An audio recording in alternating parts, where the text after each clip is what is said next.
Olá, meus queridos e amados irmãos, onde estiverem, receba a paz do Senhor Jesus. Sejam todos bem-vindos a mais uma Betel Dominical. Eu sou o pastor Paulo Ricardo e juntos nós vamos abordar o tema da revista do quarto trimestre de 2023. Nós estamos tratando sobre o tema Terceira Epístola de João, instituindo o discipulado baseado na verdade, no amor e fortalecendo os laços da fraternidade cristã. Nós estamos juntos, através dessas lições, aprendendo cada vez mais. E eu quero aqui, de maneira muito singela e também de uma forma muito carinhosa, cumprimentar o nosso querido amigo pastor Alex de Melo Cardoso, que é o comentarista desse trimestre. Cumprimentando a ele, eu certamente estou cumprimentando a igreja que ele pastoreia, ali na Assembleia de Deus do Brás, em Budas Artes, no Parque Esplanada. Ele é mestre em teologia pelo Centro Universitário Fatecamp, jornalista, membro do Conselho de Jornalismo do Brasil e da Associação Paulista de Imprensa. Também é escritor premiado, conferencista internacional e é autor de mais de 15 obras, livros que têm edificado inúmeras vidas. Eu peço a você que ore, que leia a Bíblia, estude a lição, seja fiel ao texto e cumpra com excelência os objetivos aqui propostos. Lembrando que os vídeos do Foco na Lição são publicados toda segunda-feira em nosso canal no YouTube. Então acesse a Editora Betel, curta, compartilhe e se inscreva. Leia a revista, consulte o livro de apoio, busque sempre informações adicionais e surpreenda os seus alunos. Sinta-se livre para incluir textos, figuras, animações, vídeos ou recursos que melhorem a apresentação do conteúdo. Mas, principalmente, peça ao Espírito Santo para fazer diferença na sua aula. Vamos falar hoje sobre a lição de número 4, que será ministrada neste próximo dia 22 de outubro de 2023. Falaremos sobre o verdadeiro discípulo é submisso à sua liderança. Como texto áureo, nós estamos baseados no seguinte texto: Amado, não sigas o mal, mas o bem. Quem faz o bem é de Deus, mas quem faz o mal não tem visto a Deus. Terceira Epístola de João, capítulo de número 11. Na verdade aplicada, nós entenderemos que o autêntico exercício do ministério cristão ocorre quando há plena consciência que deve ser cumprido para a glória de Jesus e nunca dos homens. Respaldaremos essa lição sobre 3 pilares, que são os objetivos dessa lição. Alertaremos sobre os erros de um mau discipulador, também ressaltaremos que a igreja ela é de Deus e ensinaremos que o discipulador é um servo. Usaremos como texto de referência, você pode ler em casa, o Evangelho de Jesus segundo João escreve no capítulo de número 13, versículos de número 3 a 8. Vamos orar e se você puder colocar o seu propósito para que você tenha um coração servil, uma vontade plena e autêntica de servir a Deus, nesse instante vamos orar para que o Senhor nos dê corações que possamos alcançar cada vez mais aquilo que Deus deseja como autênticos cristãos. Senhor nosso Deus, nosso Pai, neste momento, te louvamos e te agradecemos por todos aqueles que assistem conosco. Senhor, os professores, alunos, membros, Senhor, até mesmo não crentes que possam estar assistindo esta aula. Que possamos alcançar a sabedoria que provém do alto, pelo Teu Espírito, para nos orientar e para nos conduzir a uma boa e plena aula, que possa despertar em nossos corações um espírito servil, um coração servil, de forma, Senhor, que possamos encontrar a verdadeira e autêntica, Senhor, característica de um cristão que o Senhor deseja. Em o nome de Jesus rogamos e desde já te agradecemos para todo sempre. E você diz comigo amém, graças a Deus.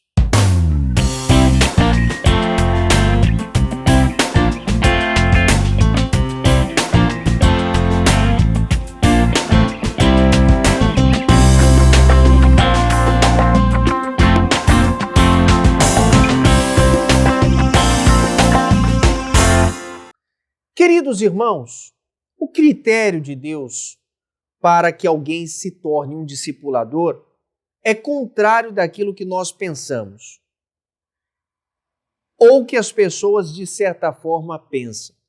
O maior, seja como o menor, é o que o texto vai dizer, e quem governa como quem serve. Melhor do que qualquer status social ou eclesiástico, nós precisamos ser verdadeiro discipulador, pessoas fiéis. Para isso, sempre é necessário que nós possamos estar ligados com Deus. Vamos então mergulhar nesta poderosíssima aula e ao meu lado aqui direito, querido pastor Marcos Santana, já comentando conosco o que nos diz o primeiro tópico. Erros de um discipulador. Pastor Marcos Santana, sempre bem-vindo aqui, nosso mestre, nosso professor, é com o senhor. A paz do Senhor, pastor Paulo, pastor William, nossos irmãos. Lembro aos irmãos que o tema deste trimestre é sobre o verdadeiro discípulo. O tempo todo precisamos ter isso em mente.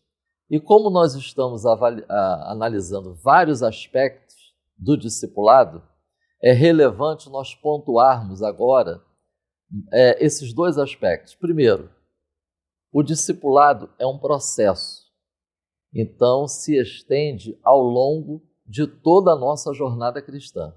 Segundo ponto importante, discipulado é um estilo de vida. Então, se é um estilo de vida, e não se limita apenas ao âmbito do templo, das nossas atividades religiosas, da nossa liturgia. Se é um estilo de vida, nós podemos, e será rico fazermos isto, conectarmos essa reflexão do discipulado como estilo de vida com o Sermão do Monte. E eu sugiro estarmos revendo a revista do terceiro trimestre do ano passado. Nós estudamos sobre o Sermão do Monte. Lá nós vamos ver Jesus apresentando uma teologia bastante prática, né? Ele aborda questões referentes ao caráter e ao comportamento do discípulo de Cristo. Essa abordagem, ela nos conduz também a uma outra grande verdade. Para atender ao chamado do Senhor a vivermos conforme o estilo de vida do discipulado, irmãos, só passando pela experiência do novo nascimento. Trata-se de uma poderosa transformação que Deus opera na vida do ser humano. Um novo estilo de vida é delineado pelo Senhor Jesus. E essa forma de viver, ela colide frontalmente com os interesses materialistas, políticos, religiosos e egoístas que nós encontramos nesse sistema de crenças e valores do mundo do atual século. Irmãos, tópico 1. Erros de um discipulador. Um texto que vai contribuir muito para introduzirmos este aspecto é Mateus, capítulo 20, versículos 25 a 28. Jesus trata nesse texto sobre o exercício da autoridade. E eu destaco nesse texto esses três aspectos. Primeiro, Jesus pontua a conduta dos gentios, a conduta daqueles que não nasceram de novo, daqueles que não são ainda discípulos de Cristo. Segundo, Jesus pontua a conduta diferente dos discípulos. E terceiro, Jesus apresenta o seu exemplo quanto ao exercício do seu ministério. Tendo isso em mente, vamos ao subtópico 1.1, soberba. O texto da nossa lição diz: a soberba é uma grande armadilha na qual muitos têm caído. Não são poucos os exemplos e alertas na Bíblia quanto ao perigo de uma pessoa ser dominada pela soberba. Um alerta nós vamos encontrar na primeira carta de Paulo a Timóteo, capítulo 3, versículo 6, quando Paulo ele expõe os requisitos necessários para o exercício do episcopado. Eu destaco nesse versículo essas três expressões: neófito, ensoberbecendo-se e condenação. Paulo alerta quanto ao perigo de se levar ao ministério uma pessoa recém-convertida. Neófito significa, no grego, recentemente plantado. No sentido figurado, é o novo convertido. Ensoberbecendo-se. Isso envolve, o significado no grego é envolver com fumaça. No sentido figurado, é inflar com arrogância, é tornar soberbo. Ou seja, vivem num mundo de fantasias, centralizado na própria pessoa. 1 de João, capítulo 2, versículo 16, fala sobre a soberba da vida. E é interessante que o texto diz que há no mundo, não é do Pai, mas do mundo. Ou seja, faz parte das marcas essenciais do modo mundano de viver. Se origina de uma avaliação falsa que a pessoa faz de si mesma. E nós vamos ver na terceira epístola de João o exemplo de Diótrefes, ou seja, o seu personalismo, ele era maior do que o seu amor pelo Senhor e pela sua obra. 1.2, abuso de poder. Vemos que essa postura, ela vai na contramão do que Jesus falou, registrado em Mateus, na referência que nós colocamos na introdução deste tópico. Irmãos, é muito importante, no estudo desse tópico, estarmos sempre lembrando que ali Jesus expõe a conduta dos gentios, a conduta dos discípulos e o exemplo de Jesus. Abuso de poder é uma conduta que caracteriza o modo de vida mundano. Richard Foster, ele escreveu um livro chamado Dinheiro, Poder e Sexo, da editora Mundo Cristão. E eu extraí esse texto que diz: o verdadeiro poder tem como objetivo libertar as pessoas, ao passo que a ambição está determinada a dominar.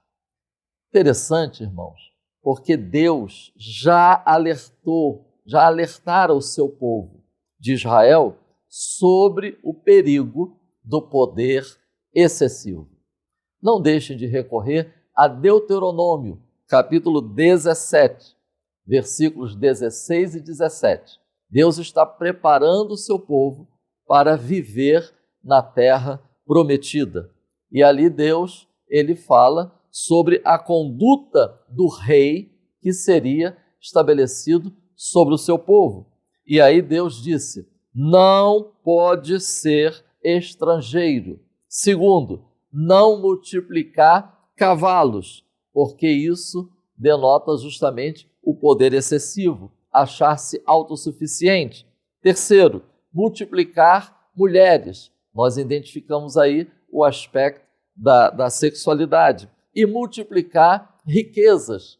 Então, poder, sexo e dinheiro.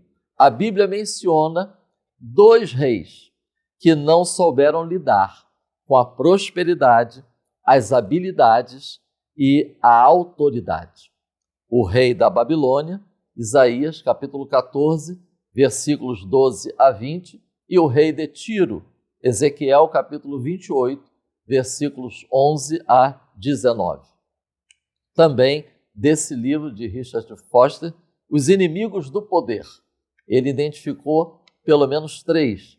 Egocentrismo, e nós vamos encontrar isso em 2 Timóteo, capítulo 3, versículos 1 e 2, como uma das marcas que nós vamos encontrar na humanidade nos últimos tempos. Vaidade, primeiro livro de Samuel, capítulo 15, versículo 12, quando Saul ele ergue um marco homenageando a si próprio, e ambição, Efésios, capítulo 5, versículo 5, e Colossenses, capítulo 3, versículo 5. Subtópico 1.3, desequilíbrio emocional. Um excelente auxílio para estarmos estudando e preparando a aula sobre esse subtópico, nós vamos encontrar na revista Betel Dominical, 4º trimestre de 2020. Foi comentada pelo pastor Isaqueu, lá de Minas Gerais, principalmente a lição 10, cujo título foi O Perigo da Crise Emocional no Exercício do Poder. O texto da nossa lição, no subsídio da 1.3, diz: o desequilíbrio emocional surge a partir de uma vida distanciada da dependência de Deus. O texto desse subtópico, ele apresenta 3 recomendações para trilhar o caminho da preservação das emoções. É a confiança em Deus, Jeremias, capítulo 17, versículos 7 e 8, e nós vamos encontrar nesse mesmo capítulo essa confiança em Deus em contraste com as atitudes de uma pessoa baseadas no seu próprio coração. Está retratado isso em Jeremias 17, 9. Guiado pela fé, Hebreus, capítulo 10, versículo 38. Notemos que essa fé é uma fé que move a perseverança, a obediência e o fruto do Espírito. Gálatas, capítulo 5, versículos 22 e 23. São caminhos, são verdadeiros alertas e princípios que nós podemos colocar em prática para buscarmos termos um equilíbrio emocional durante a nossa jornada, o exercício do ministério ou até mesmo no discipulado. Que o Espírito Santo nos capacite, nos habilite para a glória de Deus e a edificação da igreja. Amém. Querido pastor Marcos Santana, muito obrigado por essa explanação. E ele nos ensinou que o discipulador deve ter em mente que existem situações e comportamentos como orgulho, autoritarismo, descontrole emocional, que acabam prejudicando seu ministério e tornando-o ineficiente, fazendo errar em seu chamado. Vamos então ao tópico 2 e ao meu lado esquerdo, pastor William Barros, que estará abordando a Igreja Tem Dono. Pastor William Barros, nosso também mestre professor, conte-nos o que tem o tópico 2 a abordar. A paz do Senhor, pastor Paulo Ricardo, pastor Marcos Santana e a todos vocês, queridos irmãos, que estão conosco aqui para mais essa aula. É uma enorme alegria poder toda semana estar com vocês. Eu tenho ido às igrejas e todas as semanas ministrando pelo Brasil todo. Eu recebo o abraço, o carinho de vocês. Eu faço questão de, quando o culto termina, ir na mesa onde está meu material para poder dar um abraço, falar com um por um. E isso tem sido para mim uma grande alegria.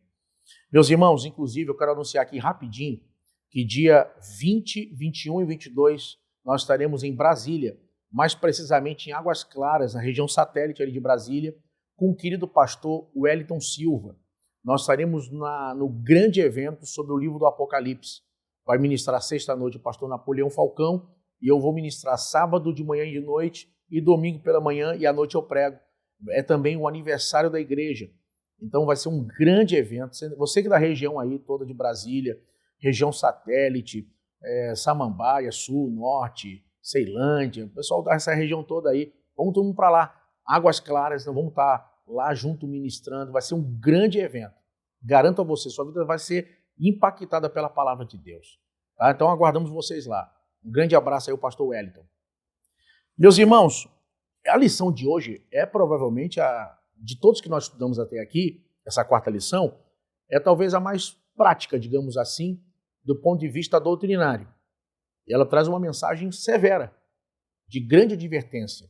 E nesse ponto a gente precisa ter cuidado com uma coisa. Qual? Lembre que a diferença entre o remédio e o veneno é a dosagem.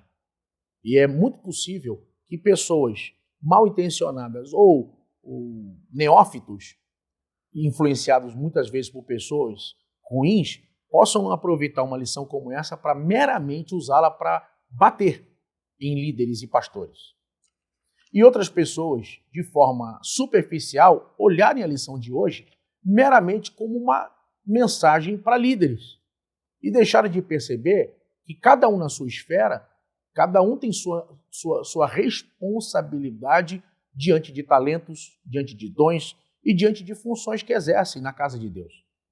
Porque nesse momento, assiste essa aula, eu tenho certeza, tantos novos convertidos como diáconos, presbíteros, evangelistas, pastores, missionários, pessoas que lideram departamentos, etc. Então, nós estamos falando nesse momento para pessoas que, de uma forma menor ou maior, todas têm uma certa esfera de liderança. Todo ser humano foi feito para ser líder. E as lições propostas aqui, na nossa lição de número 4, também servem para nós na forma como lidamos na nossa vida em todas as esferas como líder. Seja na família, com os filhos, seja com relação a dinheiro, seja na relação à empresa, a forma como tratamos as pessoas, a forma como lidamos com o outro. E aqui a advertência é muito grande. E essa lição não pode ser resumida a apenas uma lição para pastores. Mas precisamos, cada um de nós, dentro da nossa esfera de ação e de relacionamentos, tirar aqui as lições propostas para que a gente possa viver melhor a partir da lição de hoje. Porque, caso contrário, caímos nessa armadilha e acabamos reduzindo a importância da lição desse domingo. Então, esse é um cuidado que, inclusive, eu exorto aqui, humildemente, os professores de escola dominical, para que percebam o perigo do que eu estou mostrando aqui e abram o leque para que todos possam ser admoestados na lição desse domingo. Tá? Tendo dito isso, meus irmãos, vejam, nós vamos ver aqui no nosso tópico 2, o tópico 1 já trouxe mensagens muito claras. O pastor Marcos ministrou sobre os erros de um discipulador, falando sobre a soberba, falando sobre o abuso de poder, falando sobre desequilíbrio emocional. E aí, quando chega no tópico 2, começa com uma frase forte: a igreja tem dono. Uma coisa que a gente vai ver logo de cara aqui na introdução do tópico 2 é o erro de Diótrefes. Ele cai no erro de tentar ter domínio, de tentar ter monopolização de poder naquilo que não lhe pertence. Ele, em vez de usar as dádivas, os presentes divinos, seja a casa, seja a igreja, o local onde ele está, quero dizer, seja o poder local que ele poderia exercer como uma dádiva para servir, ele usa para ter poder, para poder, de forma tirânica, ditatorial, se perpetuar em domínio. E esse é um erro que revela as entranhas, os meandros do seu próprio ser. Na verdade, a gente vai ver Diótrefes como um ser humano doente. Ele havia sido contaminado pela soberba, pelo orgulho, e a partir disso se torna um instrumento na mão de Satanás para causar divisão e problemas àquela igreja local. Irmãos, uma advertência que eu acredito que é importante para cada pessoa que assiste essa aula, outro dia eu lembro que uma pessoa disse para mim assim, ó, se me tirar desse departamento de casais que eu lidero, acabou eu. Esse departamento é minha vida. Eu falei, irmão, então já era para ter saído, porque está doente. Outro pastor virou para mim e falou assim, se me tirar dessa congregação, eu saio do ministério e abro outra igreja. Irmão, eu quero lembrar a cada pessoa que assiste essa aula que essa noiva, a igreja, ela já tem noivo, ela já está comprometida, ela já está aliançada. Você não pode cair no erro de se apaixonar pela noiva do outro. Essa noiva já tem noivo. E esse namoro, esse noivado, já está com casamento marcado. Nas bodas do cordeiro, com o arrebatamento da igreja. Ou seja, você não pode se apaixonar pela noiva do outro. Essa noiva é de Jesus. A igreja não é sua, o departamento não é seu, o dinheiro não é seu. Tudo que temos, tudo que possuímos, somos mordomos. Tudo pertence a Deus. E Ele vai prestar conta conosco justamente da forma como lidamos, como gerenciamos todas as coisas. Leia, por exemplo, em Mateus 25, a parábola dos talentos. E veja como Jesus trata aqueles que pegam seu talento e enterram. Os talentos terão que haver, eles serão prestados contas, eles não são nossos. Tudo que recebemos, os dons são de Deus, os ministérios são do Espírito Santo, a igreja é de Jesus, tudo que fazemos é para Ele.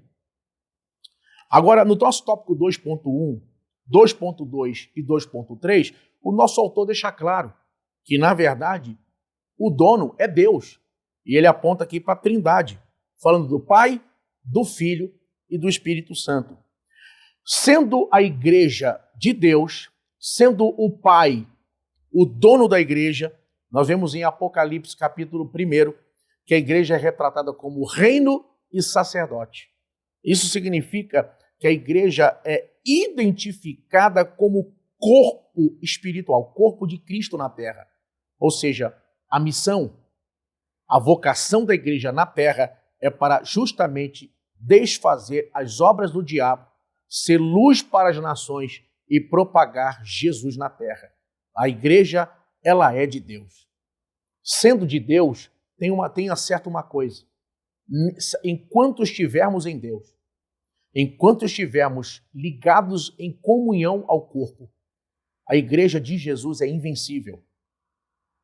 Não há perseguição política, religiosa, nada para a marcha da igreja. A igreja de Jesus, nesses 2000 anos, viu membros da sua igreja serem presos, torturados, mortos, e isso não deteve a igreja. A igreja de Jesus não está na terra nesse momento. Ah, meu Deus, quanto vai estar o barril do petróleo amanhã? Como é que vai estar o mercado? Como é que vai estar a bolsa de valores? Quanto vai estar o dólar? Irmão, quem é que vai assumir? Quem é que vai governar? A igreja, como corpo de Cristo na terra, ela é invencível. A igreja é de Deus. É por isso que, inclusive, eu faço um alerta aqui prático. Tem muitas pessoas que, de forma desavisada, falam mal de igrejas, de denominações. Eu quero lembrá-los que a igreja é de Deus. Cuidado, não fale mal da noiva do Cordeiro. Pessoas já, a igreja X é isso, a igreja X é aquilo, a igreja X não é de Deus, é do diabo. Cuidado, irmão. Você pode não concordar com alguns aspectos doutrinários ou com alguns líderes, mas não fale mal da igreja de Jesus. Não abra sua boca para falar mal da igreja, a igreja de Jesus. A igreja também, ela pertence ao Filho. Jesus nos dá um exemplo de serviço. Nosso autor evoca aqui, traz a lume, aquela situação de Jesus se veste de toalha, se cinge com uma toalha, tira a roupa, coloca uma toalha e vai lavar os pés dos discípulos, para mostrar que a grandeza na igreja está justamente no servir. Cristo é o nosso padrão, Cristo é a nossa referência.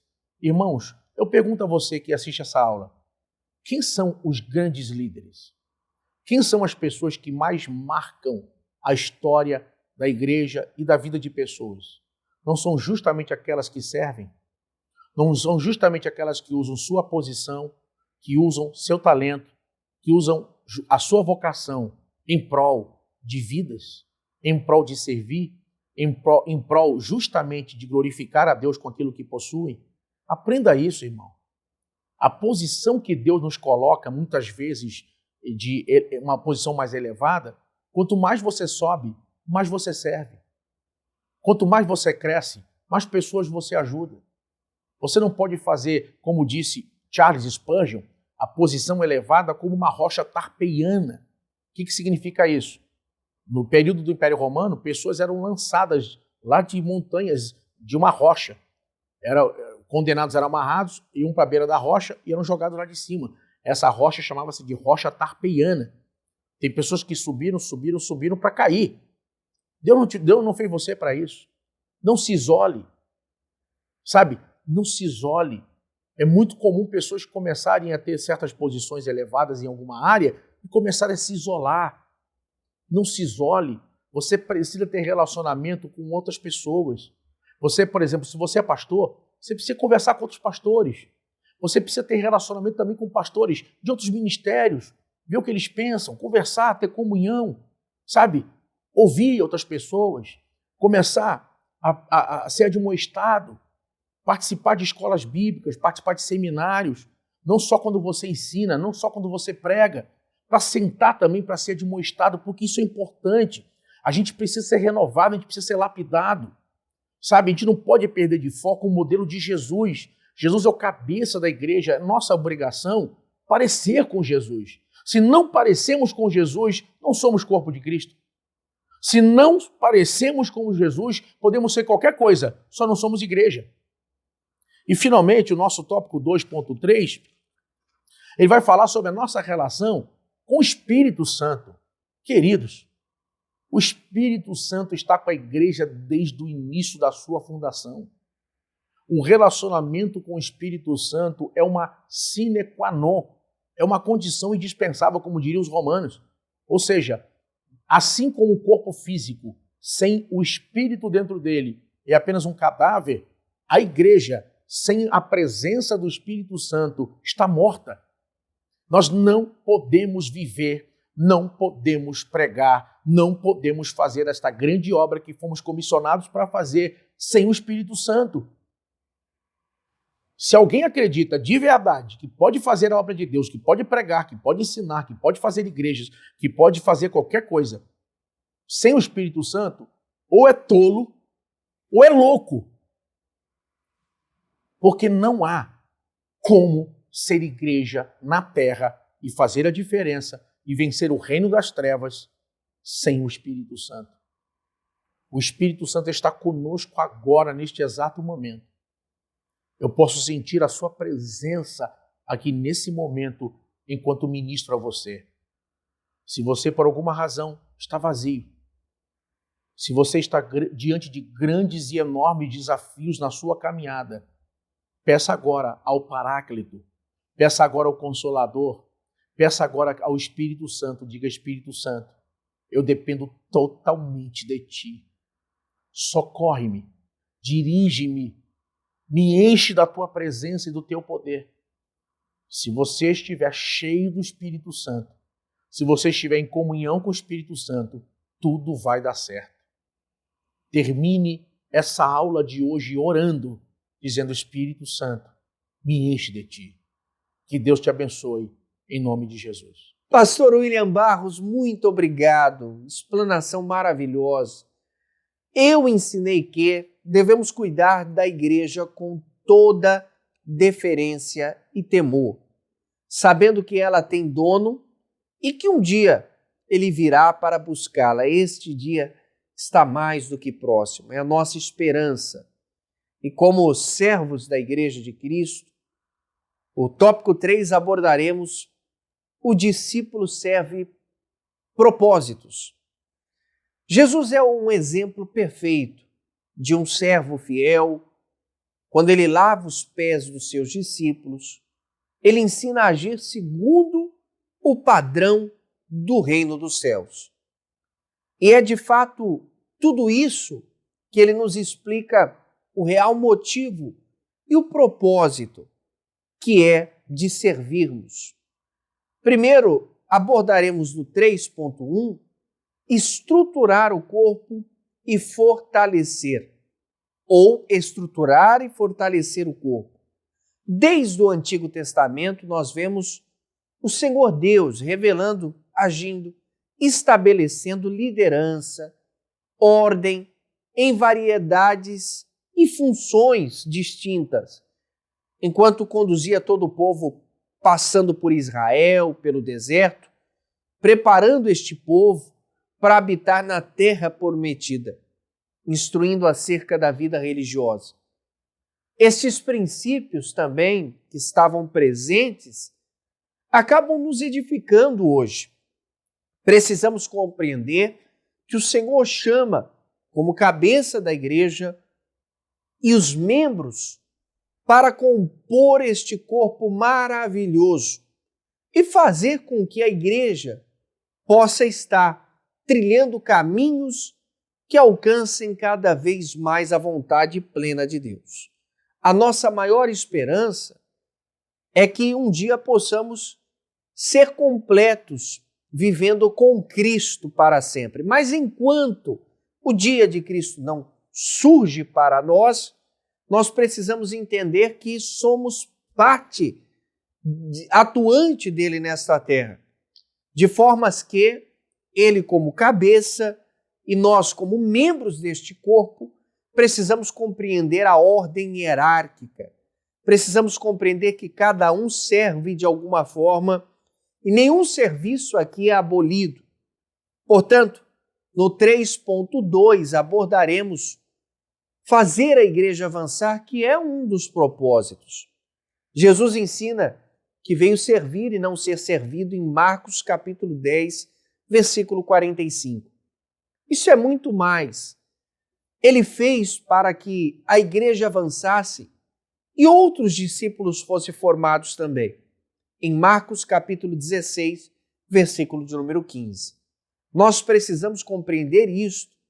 A essência do servir permite que possamos conceder ao outro a capacidade de avançar. Quando estamos servindo, nós estamos estabelecendo pontes que nos levam a outros destinos. Você lembra que um plantou, o outro regou, mas quem deu o crescimento foi Cristo? O apóstolo Paulo nos advertia acerca do que precisamos saber, que quem edificará a igreja é o Senhor Deus, mas quem ajuda, quem promove para que o evangelho seja pregado, para que discípulos sejam feitos, produzidos, para que eles possam avançar, é propriamente nós, discipuladores de Cristo. No tópico 3.3, subtópico 3.3, nós entenderemos e aprenderemos a acolher o povo e os demais líderes. A igreja passava por diversas transformações, mas precisamos entender como Jesus atuava.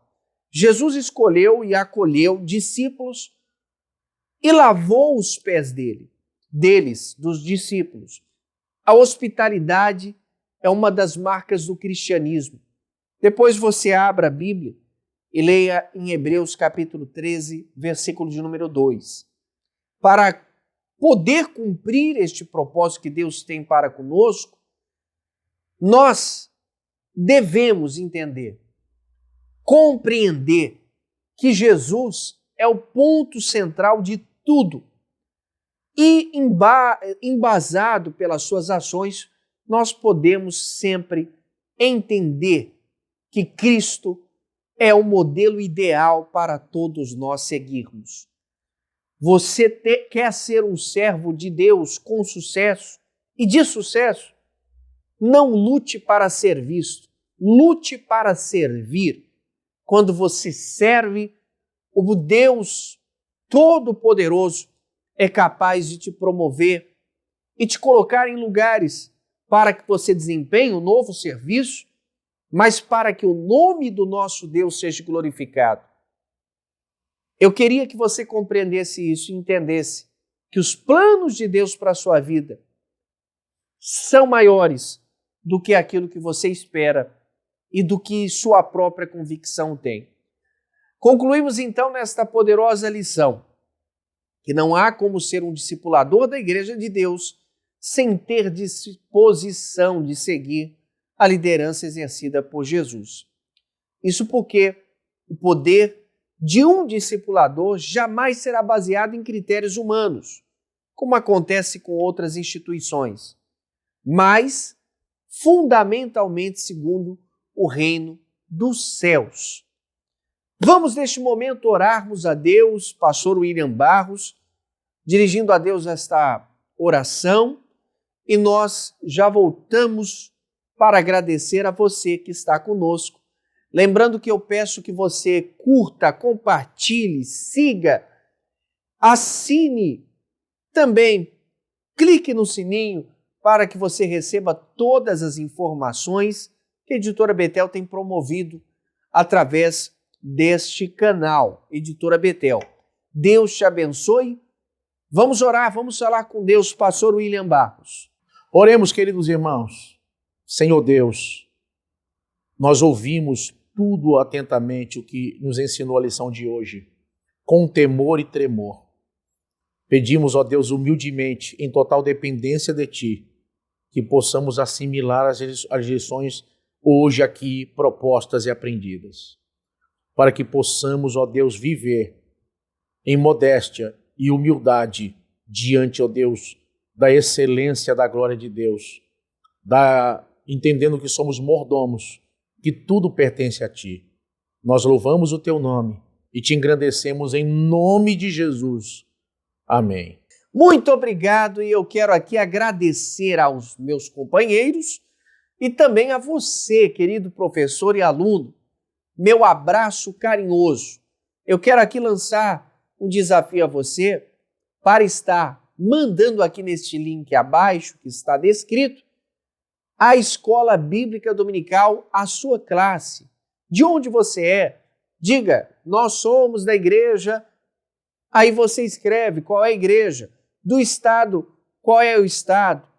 E o nome da nossa classe é este, para que eu possa apresentar nas próximas lições. Você vai se tornar também uma das pessoas que participa conosco aqui. Mande foto bonita da sua classe, tá bom? A próxima lição que estudaremos é: o verdadeiro discípulo depende inteiramente de Cristo, a lição de número 5. Até a próxima aula, se Deus quiser.